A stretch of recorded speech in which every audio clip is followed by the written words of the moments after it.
அஸ்ஸலாமு அலைக்கும் வரஹ்மத்துல்லாஹி வபரகாத்து. நமக்கு தூக்கத்தில் கெட்ட கனவுகள் வந்தால் இது போன்று செய்யுங்கள். அபூ கத்தாதா ரலியல்லாஹு அன்ஹு அவர்கள் நபி ஸல்லல்லாஹு அலைஹி வஸல்லம் அவர்களிடம் வந்து, யா ரசூலுல்லாஹ், நான் கெட்ட கனவுகளால் மிகவும் பாதிக்கப்படுகிறேன் என்று கூறினார்கள். அதற்கு நபி அவர்கள் இது போன்று செய்ய சொன்னார்கள். 4 விஷயம். முதலாவது, நமக்கு கெட்ட கனவுகள் வந்து நாம் முழித்து விட்டால் நாம் எந்த திசையில் படுத்திருந்தோமோ அதற்கு மாற்றமாக வேறு திசையில் திரும்பி நாம் படுக்க வேண்டும். இரண்டாவது, இடதுபுறம் 3 முறை துப்பிவிட்டு அவுது பில்லாஹி மினஷ் ஷைத்தானிர் ரஜீம் என்று கூற வேண்டும்.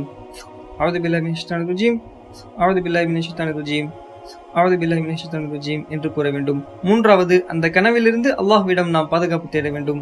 அவுது பில்லாஹி மின் ஹாதல் ஹில்ம் என்று கூற வேண்டும். நான்காவது, அந்த கனவை யாரிடமும் நாம் கூறக்கூடாது. கெட்ட கனவை ஷைத்தான் ஏற்படுத்துகின்றான். இது போன்று செய்து பாருங்கள். ஃபஇன்னஹு லா ததுர்ரு, கெட்ட கனவு பலிக்காது என்று கூறினார்கள். அல்லாஹ் கெட்ட கனவில்லாத நிம்மதியான உறக்கத்தை அல்லாஹ் நம்